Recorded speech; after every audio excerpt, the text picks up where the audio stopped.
Welcome to Osaka!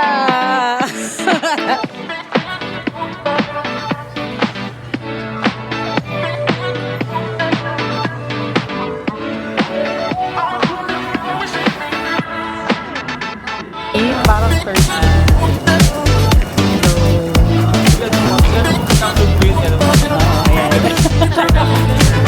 Kobe beef, magkaano?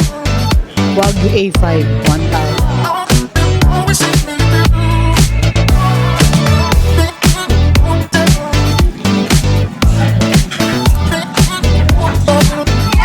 Then, pupunta na kami ng Glycoside.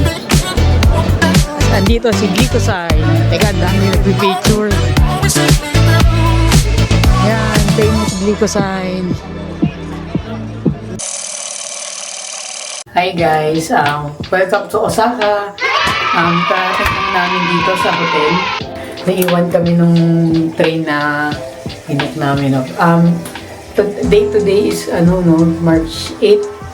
Time check is 9 PM na ng Japan time. So, medyo struggle lang yung nangyari kanina kasi nag-book kami nung rapid na express train. Kaya lang, mali yung oras naiwan kami. Ang akala kasi namin 7:35 yung dating ng train. Yung pala, alis pala yun. So, naiwan kami. So, dito kami quick room tour lang. Ito yung Sotetsu Grand Fresa Hotel sa may Namba, no? Yan, quick room tour lang. So, ito yung tag dito. So, ito yung parang initan ng water. We supply purified water, good to drink. So, ito yung yung namin, yung room. Medyo maliit lang siya, 13 square meters lang naman. Yan. Ito yung TV. Hindi ko pa nakakalikot kasi yan eh. Tapos, then meron ding window. Check natin kung pwedeng open. So, open siya. Pwede ba open to? Ay, pwede open. Kaya lang, hindi masara.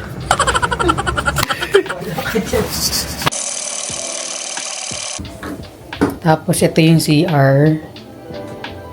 Yan. So, ito yung magic na toilet, no?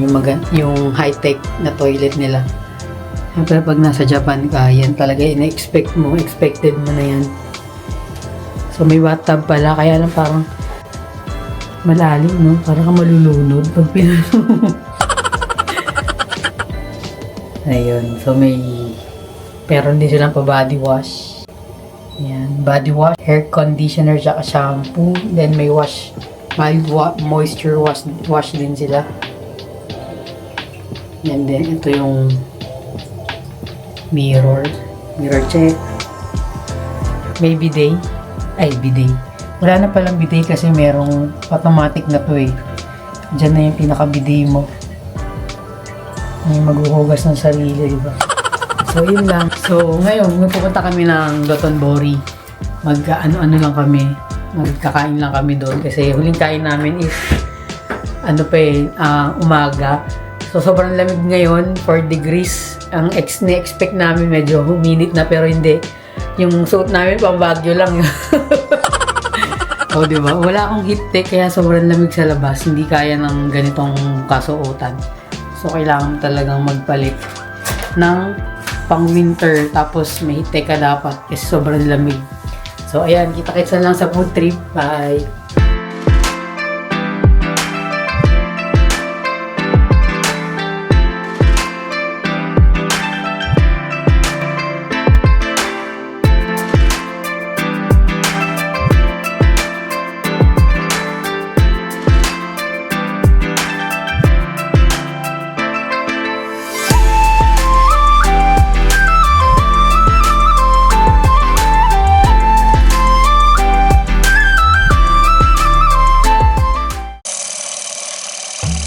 Hi guys, ito naglalakad kami papunta sa Dotonbori.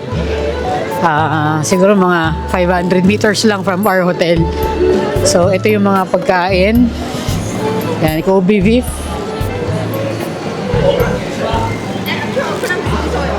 Eh, may Wagyu Kobe beef. Magkano?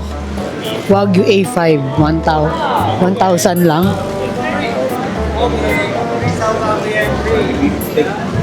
Ito yung famous na Kura Sushi.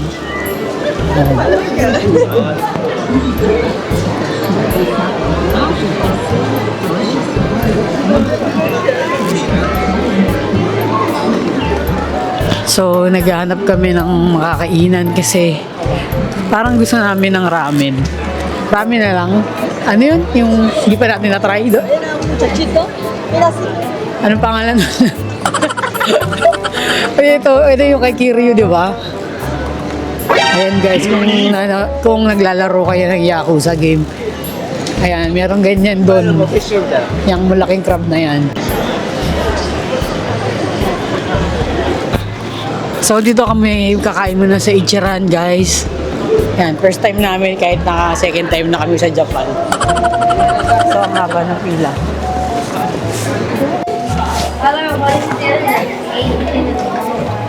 Ito kami sa Ichiran. Daming tao guys.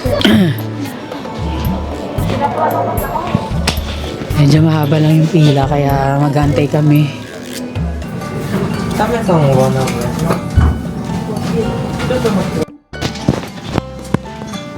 So, dito na kami guys sa Ichiran Ramen. Bulong-bulong lang ako kasi bawal. Bawal dito yung maingay. So, ang order ko yung classic na ramen nila, no? So, order ako ng egg. Isang egg. Tapos, meron sila dito. Meron ng water. Hindi ka na mahirapan kumuha.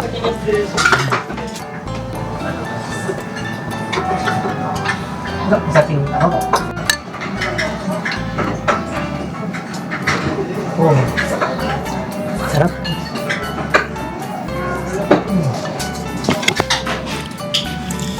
Sobrang rich ng broth niya tapos hindi nakakaumay.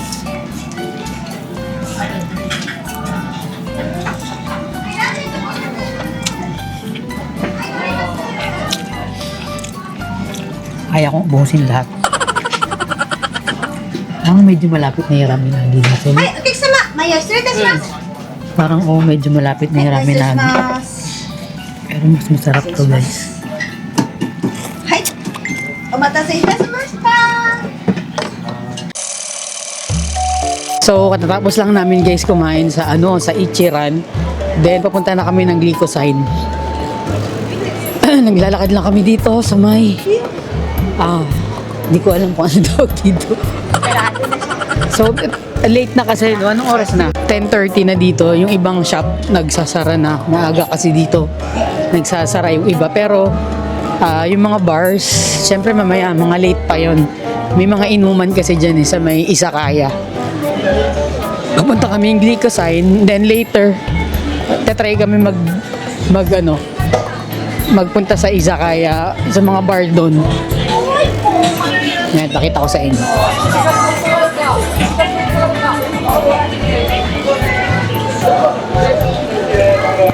Hawak nga lang. Oh, ayan. Asa yung TV? Anong TV? Papanoorin mo yung sarili. Ay, wala no. Ay guys, sarado na yung TV na papanoorin. Wala eh. Sarado na. Robot Sarado na. Kasi late na kami Ito yung Botejo. Sa Pilipinas mayroon yan, di ba? Kaya lang, hindi ko bet yung Botejo kasi sa Pilipinas. Ewan ko lang kung anong lasa ng Botejo dito sa Japan. Siyempre original yan.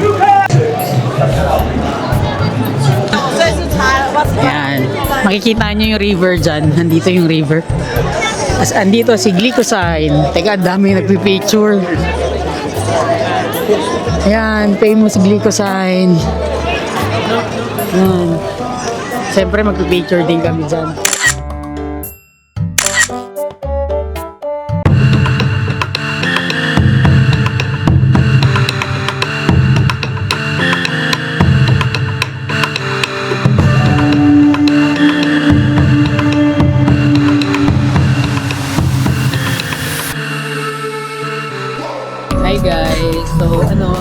tambay na lang kami dito sa may tabi ng Dotonbori River. Dotonbori River yan, di ba, love? Kita ko sa inyo. Ayan, nasa Dotonbori River lang kami. Kasi parang may bar dito na inuman, ganyan, tapos kainan. Medyo mahal lang yung ano nila, yung beer kasi yung draft beer. Nasa 660 yen isa. So, estimate natin mga 250 pesos, 280, parang ganun nata. Kanina galing kami Ichiran, parang parang ganun din siya pag masyadong madaming rami, nakakaumay. Sobrang rich ng broth niya, tapos hindi nakakaumay.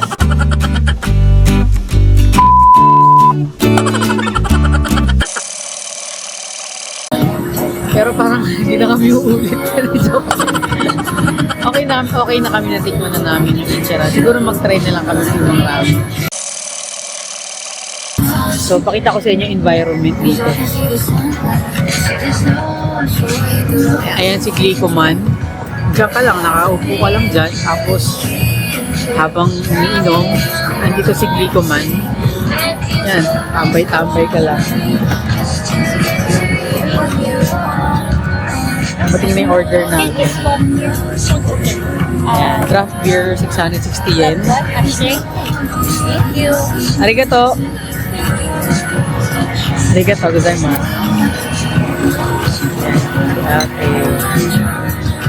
So, pwede nga binigyan kami ng parang towel. Kasi mainit siya, warm yung towel. Kasi sobrang lamig. Sobrang lamig. Ay, narinig nyo ba ako? Ayan, ulitin ko na lang. Binigyan kami ng parang warm towel.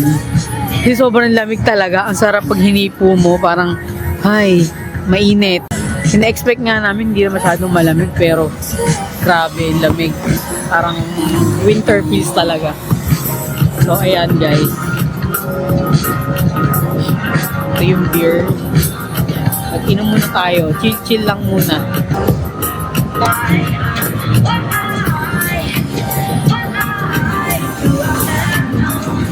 Ay, namatay na. Hello. Ayan. So, yan. Nag-inom lang kami ng beer. Tapos, tambay ka lang dito sa tabi ng Dotonbori River. Okay naman. Okay naman. Draft beer naman kasi. Draft beer. Mahal kasi yung masarap. Ano ba yan? Gulay-gulay lang yan eh. May in-order si She. Ay, free pala yan. Nakala ko in-order. So, ayan o. Pulutan na ano. Pulutan na healthy guys. Ayan. Pag nagda-diet kayo, iinom ka ng beer tapos yan ang pulutan mo, no? O, diba? Kakaiba yan.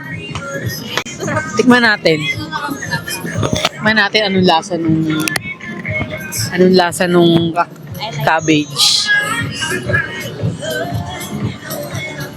Hindi ko alam kung ano yung parang in-spray nila dito na parang oil. Parang sesame oil lang eh. Amoy sesame oil. Diba? Tignan natin. Sesame oil. Sarap. Maasim.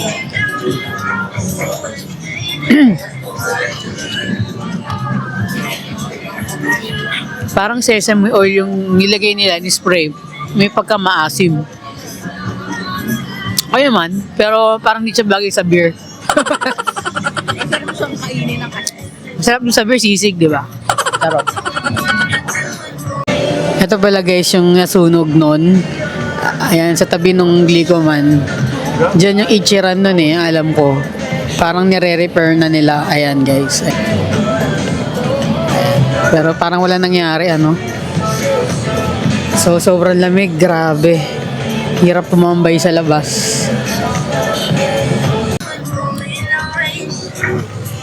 Ayan, so, bukas mag-Osaka Castle kami. Update ko na lang kayo bukas kung ano yung mga gagawin namin sa Osaka Castle. Bye! Hi guys, so nag-rent kami ng kimono. Gamit lang dito sa Klook. Nag-book kami sa Klook lang ng kimono rental dito sa malapit lang sa may Osaka Castle. Pwede kayo mag-rent ng samurai, no? 1,000 yen. Yung samurai. Peke lang naman yun. Hindi naman yun yung ano. Totoong samurai center. Totoong bulaklak ba to? Saan? Dito. Amuyin mo. Totoo yan. Nakatanim. So wala pang cherry blossom, no? Dito siguro yun, tumutubo, no? Yung mga ganyan. Hindi pa namin naabutan yung cherry blossom kasi ang pag-bloom daw ng cherry blossom mga late March na. March 9 ngayon. So wala pa. Parang winter pa lang.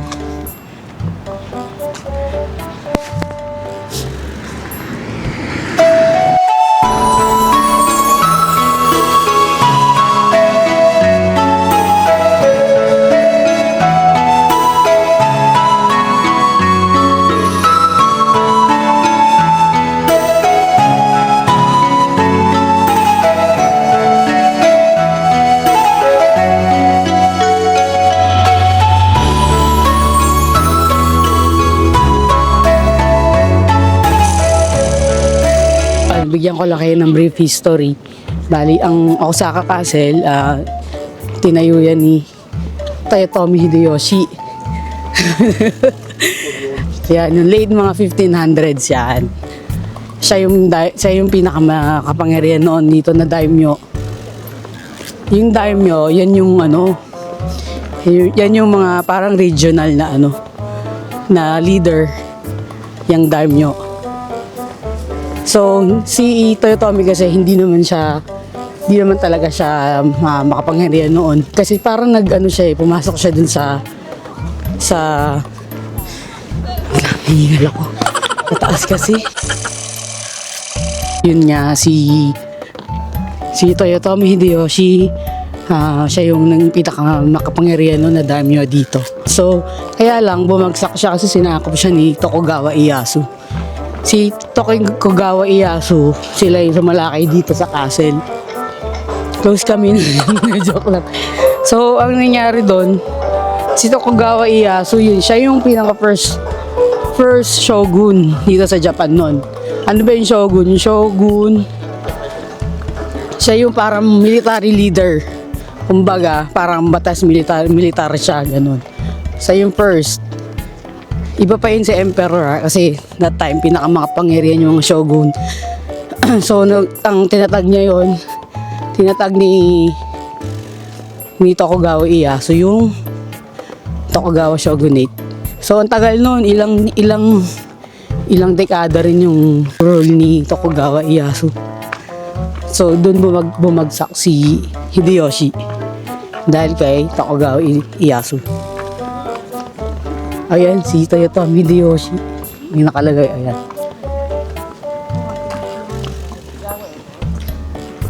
Tapos, uso pa noon yung mga ninja. Dito yung mga ninja talaga na yung parang ginagawa nilang ano yun? Yung mga ninja parang ginagawa, mga sundalo ng ano yun? Ng daimyo. So guys, walang tubig. Ayan, walang tubig. So, hindi kami makakapag-boat. Kasi meron kami binili sa Klook na included na yung boat dito. Kaya lang, walang tubig. Cruel methods of execution.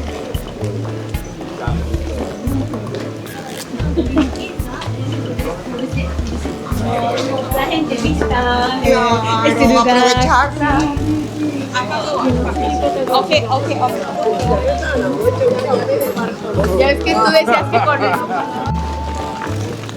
So ito na guys, malapit na kami.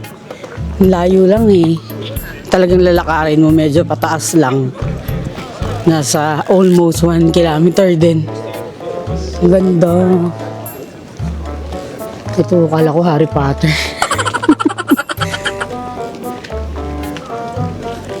So medyo pinagtitinginan ako ng tao kasi may dala akong samurai. Akala siguro nila ako si Roroni Kenshin, charot.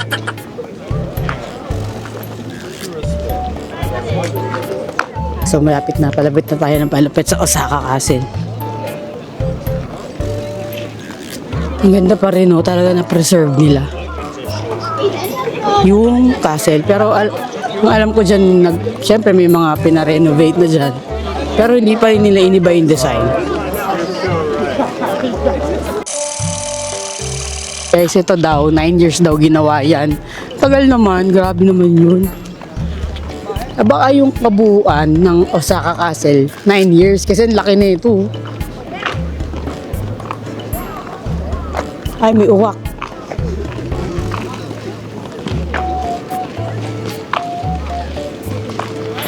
So guys, hindi na kami papasok sa loob kasi ang haba ng pila. Tsaka bawal din mag-video eh. Edi sayang lang. Dito lang kami sa labas ng castle. So, ito na nga. Daming tao, diba? Ang ganda pa rin ng castle. So, panigurado marami dyan multo. Charot. So, ang ganda pagkagawa, no? May mga tao sa taas eh. Andun. Teka, zoom natin. Ayun. Hindi ata kita.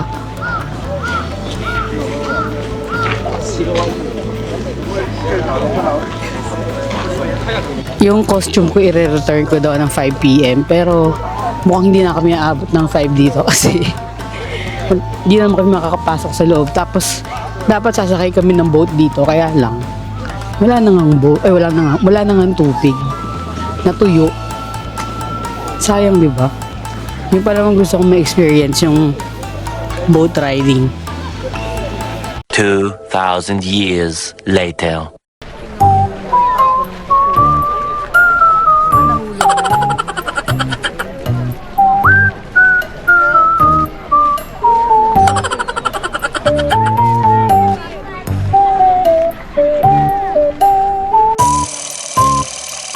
Hi guys, so papunta na kami ng Umeda Sky. Dahil sasakay kami ng Tanimachi line, no? Purple line. Dito sa may Osaka Metro Station. Hinahanap namin yung Purple Station. Yung Tanimachi. Tapos maglo-load kami ng Ecoca kasi wala na kaming load sa Ecoca card. So madali lang naman i-follow yung train nila eh. Basta susundan mo lang yung color. Tsaka may Google Maps naman. So, talagang madali na lang siya.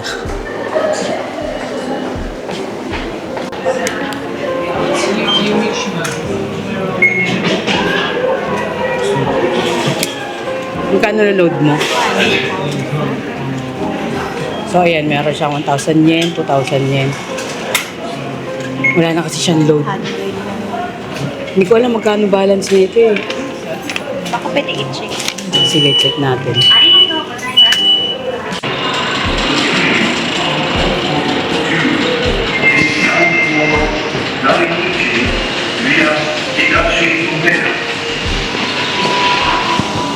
So, sumakay kami ng Tanimichi line, then towards Dainichi ito, no? Papunta ng Dainichi, Purple. Then siguro 3 stops lang, no? Papunta ng Higashi Umeda. Meron namang Google Google Maps, so madali na lang siya. Ito yung sample sa Google Map. So, hindi na kayo maliligaw dyan. Madali na lang siya sundan. Nakalagay yung stops, tapos kung ilan yung station. So guys, bumaba na kami sa may Umeda Station. Then maglalakad na lang kami papunta ng Umeda Sky for about 1 kilometer din, malayo-layo. So mga 15 minutes kami maglalakad.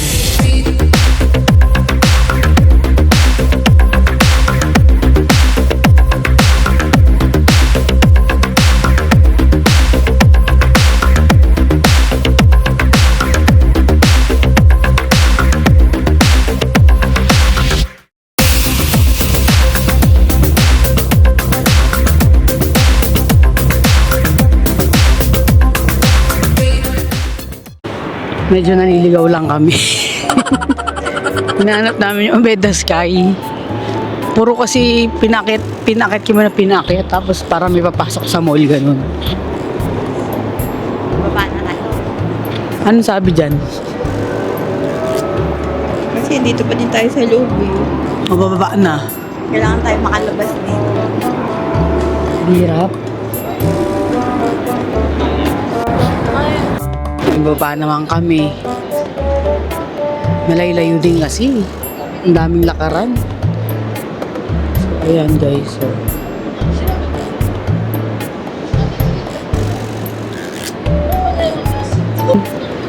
ayan o, nakalagay Umeda Sky Building, diretso, North Central Exit. Doon daw. So, tama yung sinusundan namin. Ayun, Umeda Sky Building. So, dito. Tama na kami, guys. So, tawid na kami. O, tingnan mo dun. May bike. Alam nyo yung lamig kagabi. Sobra. Parang ngayon, laki ng difference. Medyo mainit-init. Pero ang inabutan kasi namin kagahagbe 4 degrees Celsius. So ngayon, parang 8 degrees Celsius na lang. Dito na kami sa may Umeda Sky Building. Kakain muna siguro kami, no? Guys, teka, tingnan natin to. Umeda Sky Building Observatory. Yan siya. Saan tayo papasok? Ayun, may kainan dun, oh. So, ito na yun. Chinese resto. Skyline Stardust. Umeda Sky Observatory. So, guys, ito yung entrance nila, no? Adult, 2,000 yen. Tapos, pag mga bata, 4 to 12, 500 yen. Yan, 930 to 2200s.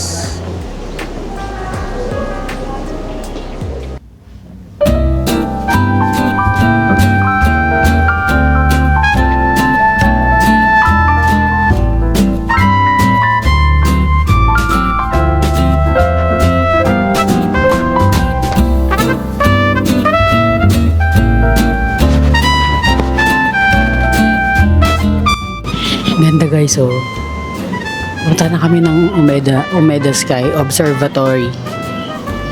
Diyan, dito kami ang escalator namin. Ganda. Ha?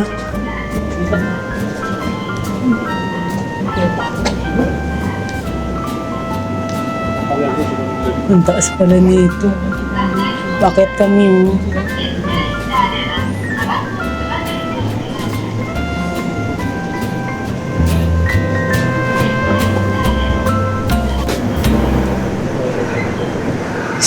Pakatarik na ito.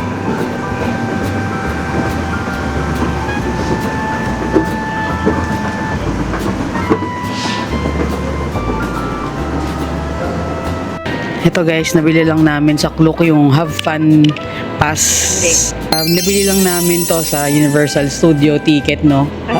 Kasama ng USO Universal Studio ticket yung entrance sa Umeda Sky Observatory. So ayan, pinalit lang namin. Binigyan kami nito. So wala na kaming ginastos dito, no, sa Umeda Sky.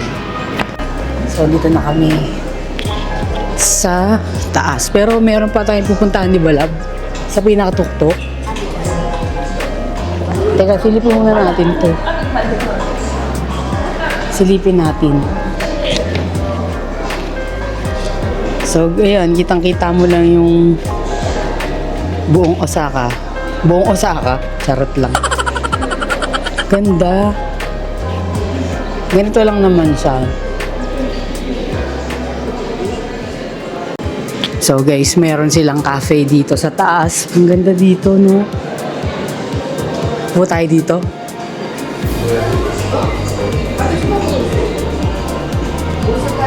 Ang ganda, kita mo.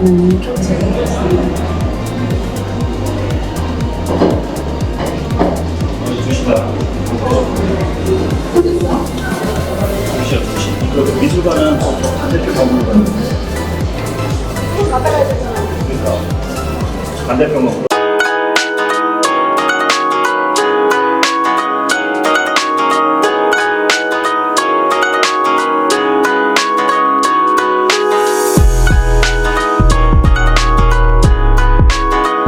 So, dito na kami sa may, sa may taas sa Umeda Sky Observatory. Wala lang, tambay-tambay lang kami dito sa cafe. Pero wala kaming order. Wala lang, hindi namin trip eh. Gusto namin kanin. Oo, gusto namin kanin. Gusto ko na ano yun? Sukiya. Yan, ang taas nung... Andito kami guys sa may skywalk. Dito rin sa may Omeda Sky Building. Umakyat lang kami dito sa taas para dito sa skywalk na to. Ang taas, grabe. Ang lamig.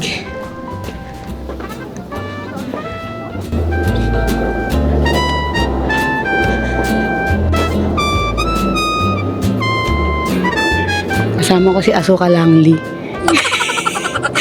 Si Asuka oh. Yung buho kasi. Ayan, diba? Ayan. Nasa labas kami. Kitang-kita mo siya.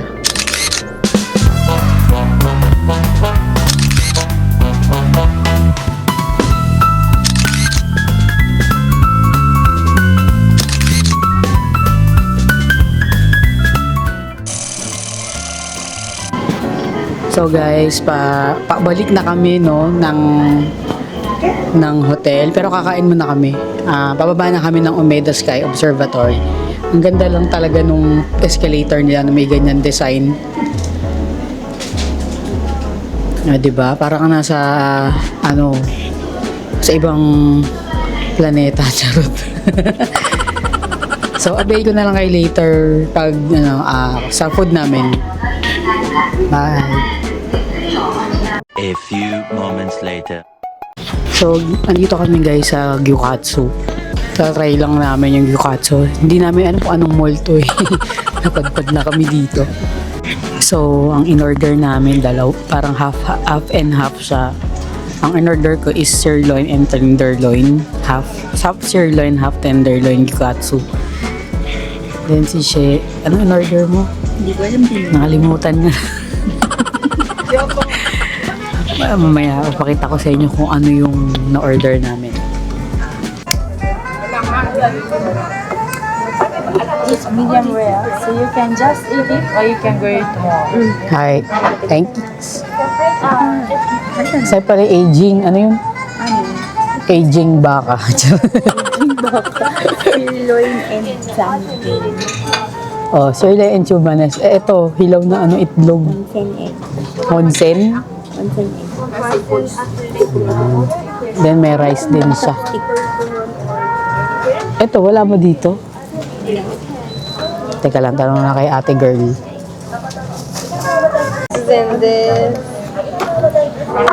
Arigato.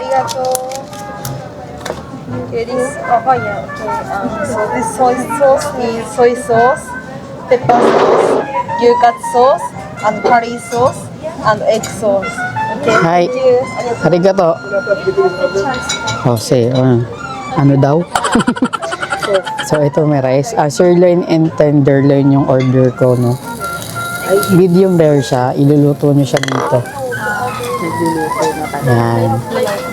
Kung gusto niyo ng ayaw niyo ng ganyan, medium rare. Miso soup. Ang sarap ng miso soup. Sobrang lasa.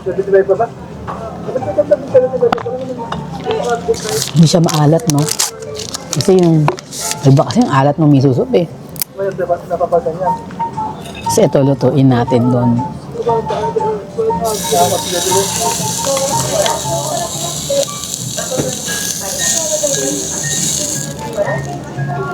Ay, na-overcook na. Ayoko pa naman ng ganun. Na-overcook. Sausaw natin dito.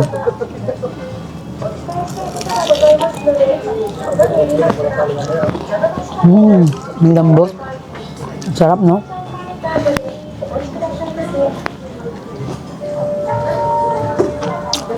Sobrang juicy niya. Malambot na, ma'am. Kaya lang parang may dugo-dugo pa. No? Pwede niya pang iluto dyan. Ano nilagay mo sauce jam? Dressing? Saan? Yan. Dressing. Ito guys.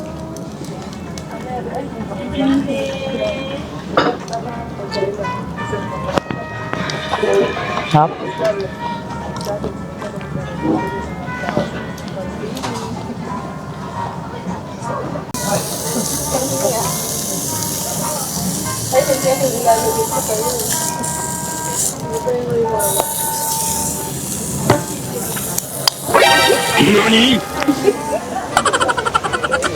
Pwede pa yun?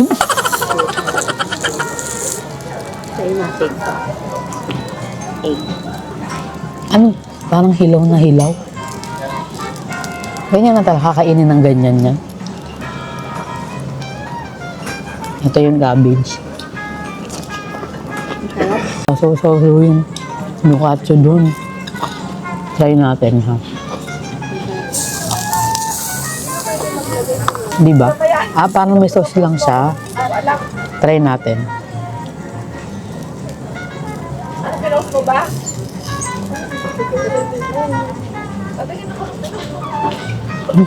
Ang sarap.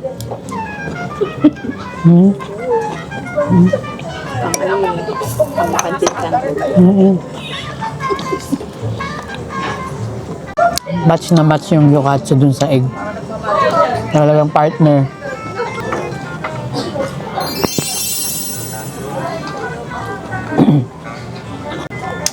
Panalo. So guys, tapos na kami kumain sa gyokatsu. Ang bali ang naging bill namin is nasa 5,666 yen. So ito yung bill namin, no, 5,666 yen. Dalawa kasing in order namin. May tax na to, hindi ko sure paano maging tax free. Wala atang ganun. So babalik na kami ng hotel. Later i-meet namin si Heidi, yung friend namin na local dito sa Osaka. Iyo!